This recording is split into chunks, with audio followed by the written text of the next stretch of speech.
Hey guys, thanks for checking out Scare Talk. But before we get to all the horror goodness, I gotta let you know about Anchor. Anchor is the platform that we use to upload our podcasts. Anchor distributes the podcast to Apple, Google, Spotify. It's free. It's super easy to do. You can record, you can edit straight on their website, anchor.fm, or you can download the mobile app and do a lot of the same. You can make money with no minimum listenership. Yeah, get out there, man. Start making a podcast.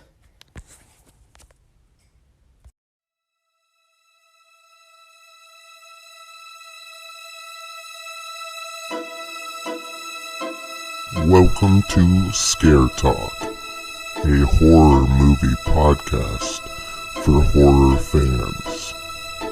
This podcast will cover horror movie reviews, ratings, and rankings. Now for your hosts, Danny and Joel. All right, second episode. All right, this is Scare Talk, and I am Danny. I'm sitting here with Joel. Hey, guys. And today, we're going to talk about Jordan Peele's Us. Yes. This movie's been out for, what, almost a year? No, it came out, Not in March, I think? Or March, April. yeah. So, it's getting close. One of those months. Yeah. Early last year. We decided to do this one because you either like this movie or you don't. From what I read and heard and all that. It was one of the more divisive movies of last year. Yeah. And yeah, we decided why not have our first movie that we review be on on the most divisive movie of the year. Yeah.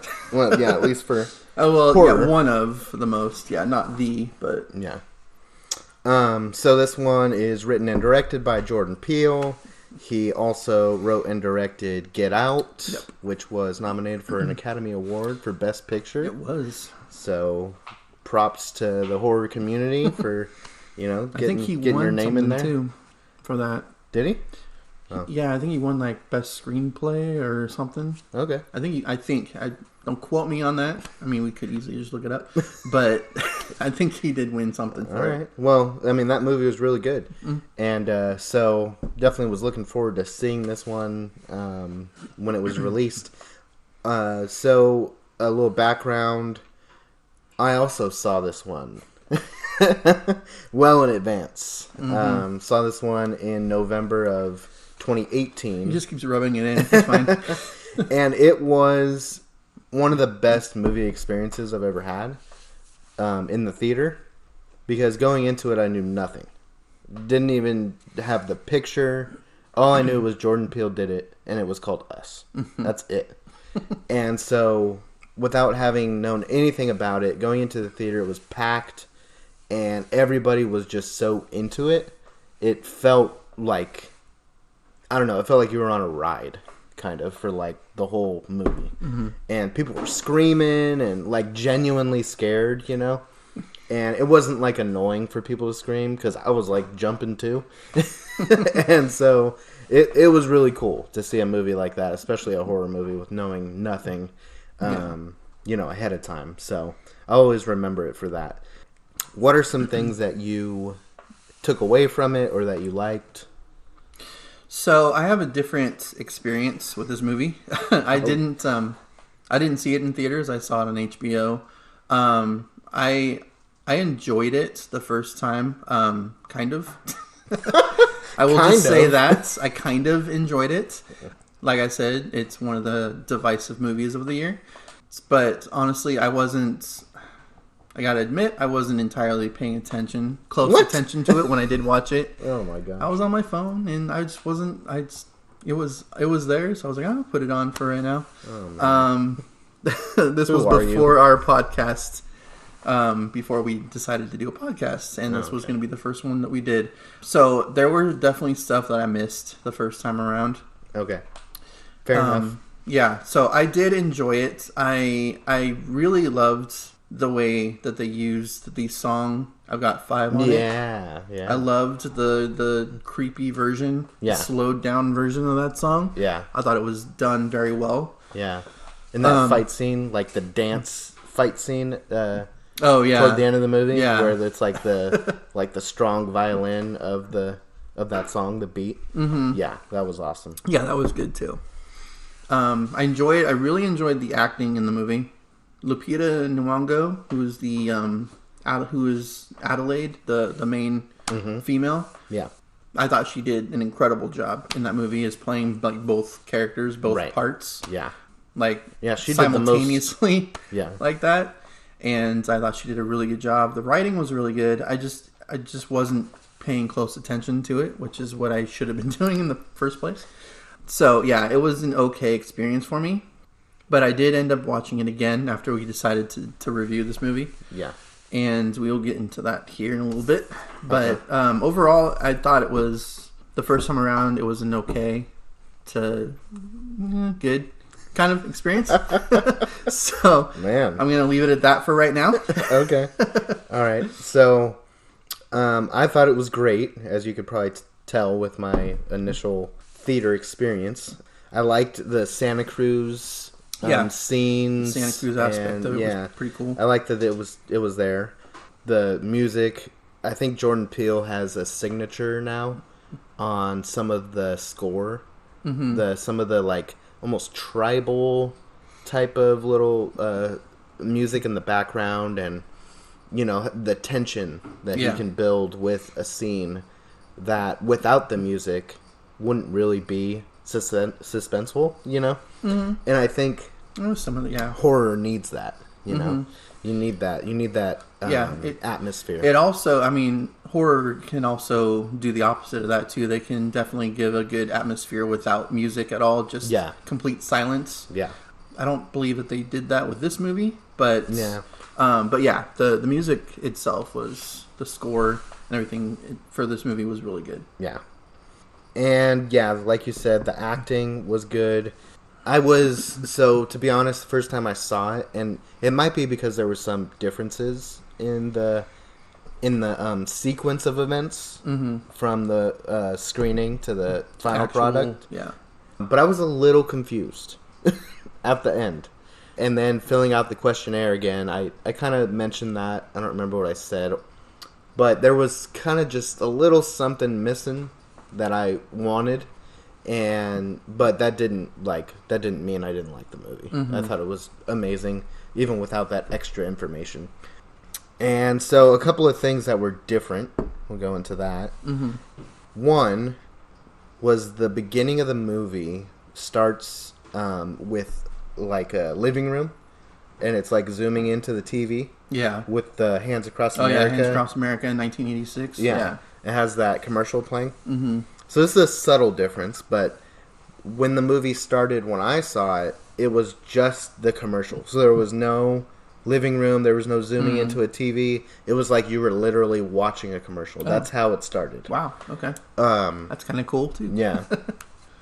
Also, when the little girl goes into the House of Mirrors, the first time, her twin grabs her then. At the very, very beginning of the movie. Okay. So she is grabbed, and it's just like this jump scare, you know? And so then it doesn't go back to that until toward the end of the movie. Then it shows that again. So that, I think, maybe is why I was a little confused, because it just seemed like a jump scare. Yeah. It didn't seem... Okay, it seemed a little displaced. Yeah, it didn't seem to then connect as much with the ending. But, obviously it made sense at the ending, but I wasn't able to predict it. Mm-hmm. I heard some people were able to predict this ending pretty easily. So I call them liars. Yeah. I don't know. People saw it. You can kind of tell when it gets close that it's going to happen. I had that thought, and I was like, about that ending. Oh, all right. I was thinking like probably 10 minutes before it happened, like, I wonder if that's going to happen. That's not going to happen. Mm-hmm. Like, there's no way that's going to happen.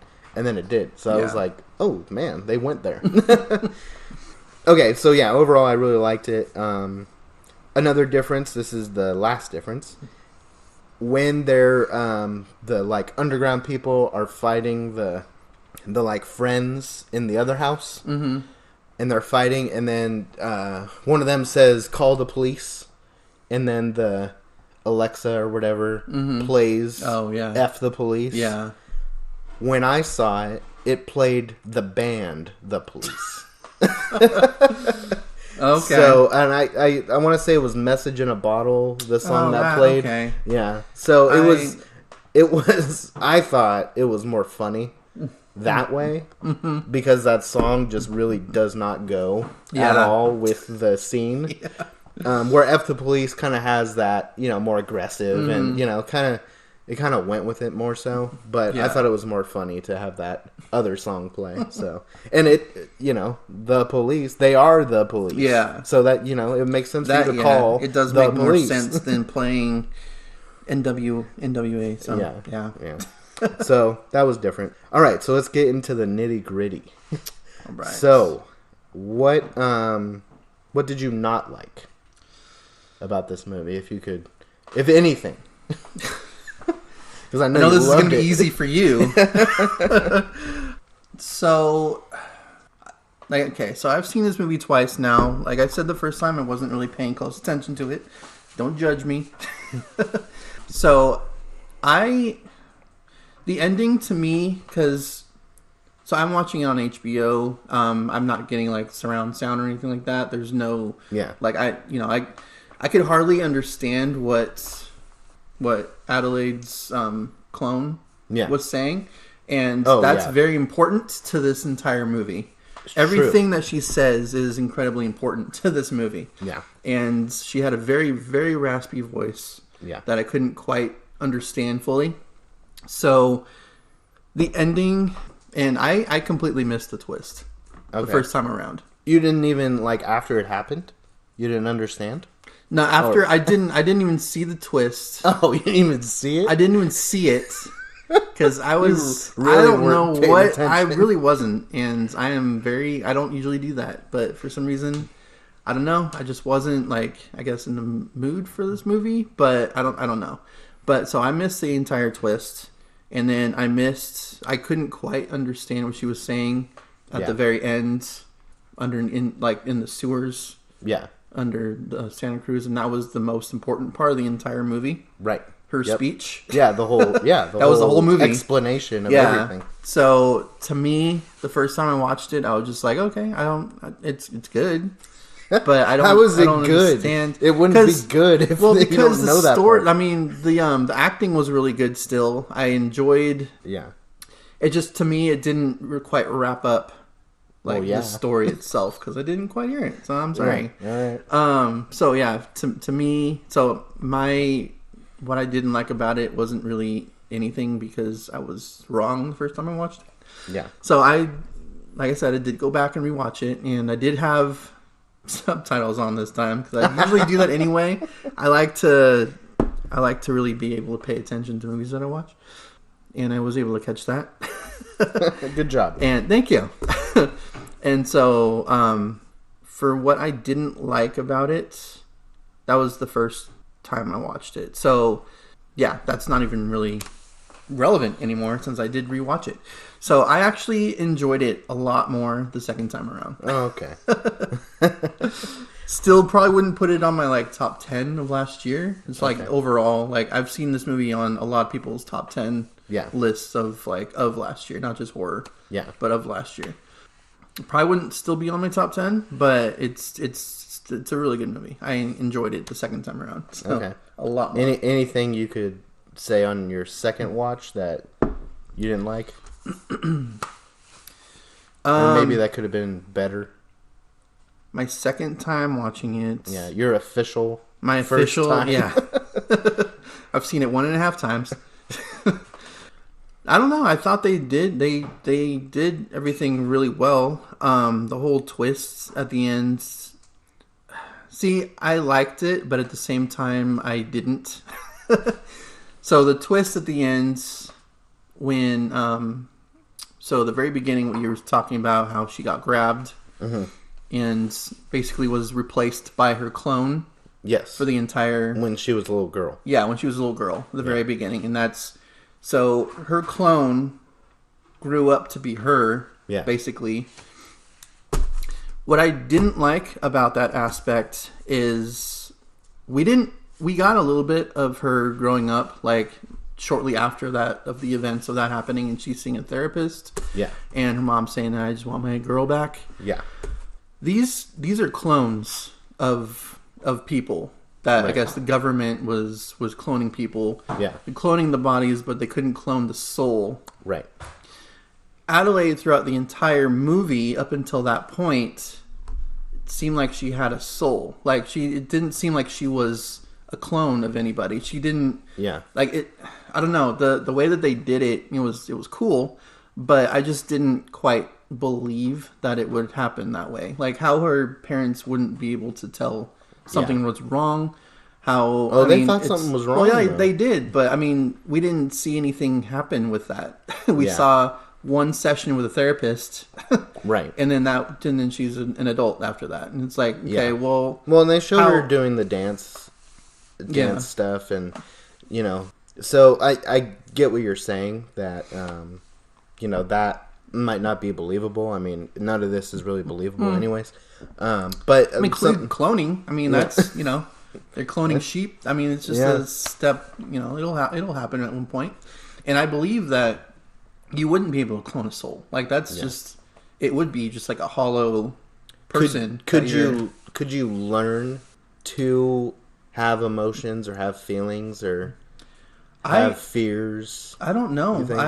I just think of like a clone, like someone, like a soulless human being, just a shell of what you are. Right. It's just like there's no life there. There's really nothing... I think the soul is what makes a person like, a person. A person. So I don't know. I like the idea.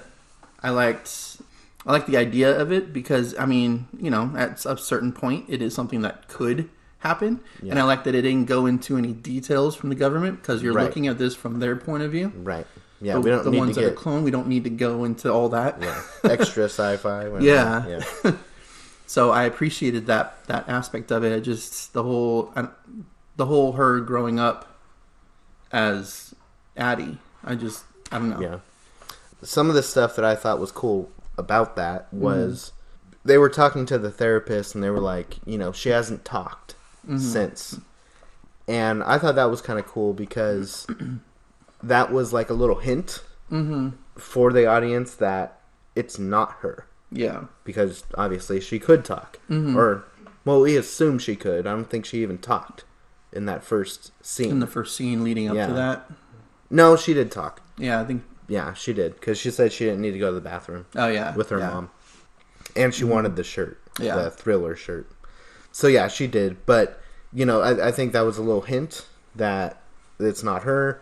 And it was kind of being seen as, like, PTSD, I guess. And but her dad was like, she was gone for 5 minutes. Like, I didn't know that something like that could happen so quickly, So I thought that was a cool little hint. And then the fact that the real girl, the original girl, who was taken, was the only one that was somewhat human. Yeah. Of everybody else, the underground clones. Yeah. So that was also a hint. Because she was like the leader. And she could kind of talk. Yeah. And so it was like, why is she special? You know? And so that was a little hint that they gave us. And then some of the... Well, that hint came after they've already explained it, though. That was during her speech at the end of it.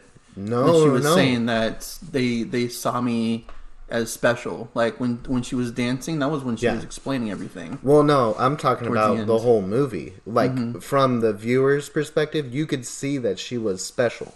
Because she could talk. She was ordering people. She was ordering the other family, like, to do this, to do that. She was making little noises and stuff to get them to attack somebody or whatever. So she was the leader, and she could talk somewhat. And so it was like, okay, she's different. Why? Why is she different? Yeah. So, you could stretch your imagination and get to that twist. There were a few things that I did not like, especially on my fourth viewing. I saw it 3 times in the theater, and then I watched yesterday. So, the plot. Some of it was illogical, not in the sense that you're talking about, and some some things they chose to do wasn't consistent. So the fact that the boy could control the other boy, and like he would do something and then the other boy would imitate him, which they showed in the closet when he was like moving his hands around and stuff, and then when he like backed up into the fire, and then the other boy backed into the fire. So there's that. Why didn't the other boy imitate him the whole movie? Why was it only at certain times?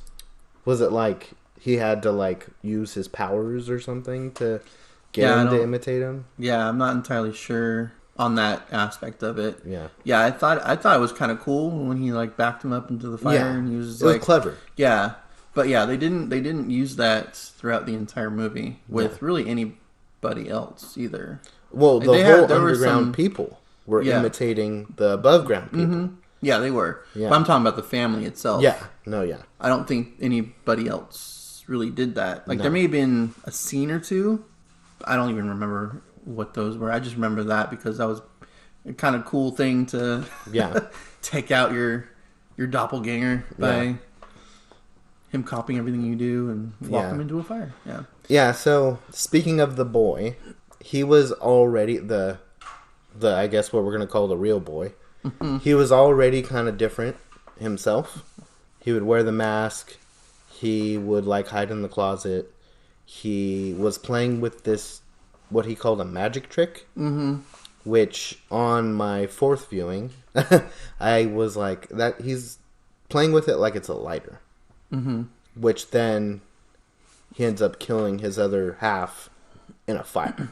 Yeah. So I thought that was kind of interesting. But something... Go ahead. That, the very last scene of the movie...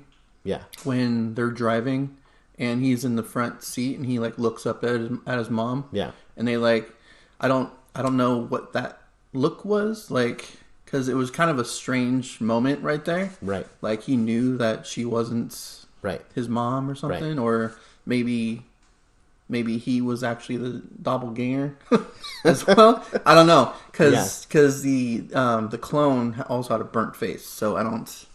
Right. Like a really burnt face.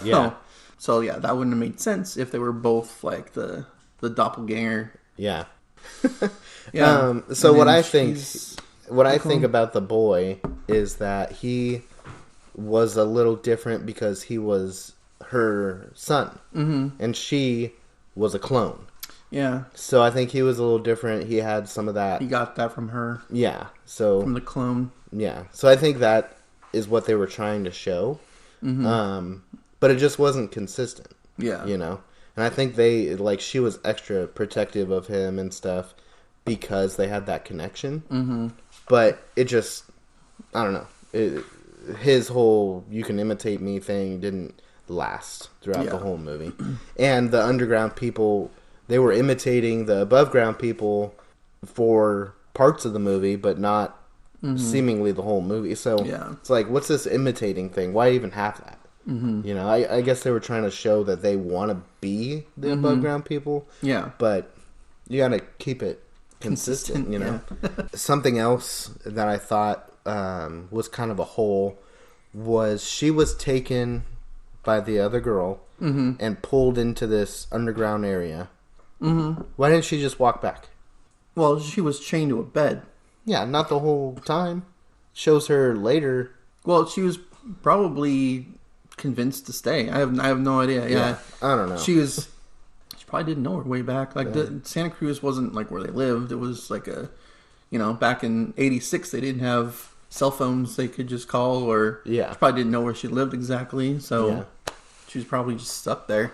Yeah. I don't know. It didn't look like it was very far from the entrance to the House of Mirrors. Yeah. To where she was taken, you know? because they went down there. It was like, a couple of halls and then an escalator, and then you're there. Yeah. So I don't know. With knowing that was where she was the whole time, I feel like she could have escaped. Yeah. But that's another just small thing that I was like, it's not really realistic. That's a prequel. Yeah. Us two. I did like, I did like the House of Mirrors little touch that they threw in there. Yeah. And I liked how the husband was like, you saw this girl, but you were in a house of mirrors. It looked exactly like you, but you were in, yeah. That was pretty funny. Yeah. Oh, that was, there was definitely some comedy thrown in. There was. Which I thought was good. I think the comedy in this one compared to other horror movies was good because it gave the characters character. Mm-hmm. Like, you could tell the dad was like a funny, joke around type of guy. Not too serious, but then he had to be serious. Yeah. But he was still kind of making little jokes. He had to be serious when he absolutely had to be serious. Yeah. Right. So I think it kind of gave some character. Comic relief of the movie. Yeah. For sure. And so, I think sometimes comedy can, while it's also the relief, it can also bring character to another person. It's not just for the movie, for the audience to laugh. Yeah. It's actually for the character. Yeah. So we're going to give it a grade. You go. A through F. You want me to go first? I'll give it an E. So B minus. Wow. Yeah, it's probably a movie I won't buy, and probably a movie I won't watch again unless somebody else really wants to watch it and they haven't seen it. Mm-hmm. Then I'll probably watch it with them just for the surprise factor at the end. Yeah. Well, this is one that I'd see a couple more times just to get every aspect of it. Like there is a lot to this movie. Oh yeah. So a lot that I'm sure I have no idea is in it. Yeah. So for me, this definitely would have been like a C. First time watching it. Second time, I'll probably give it a B. Yeah? Yeah. Even a little higher than me now. Yeah, I know. Right. Well, you've seen it 4 times, so I mean, it's... get there 4 times, it'll be an F. So it's getting better with age. With attention.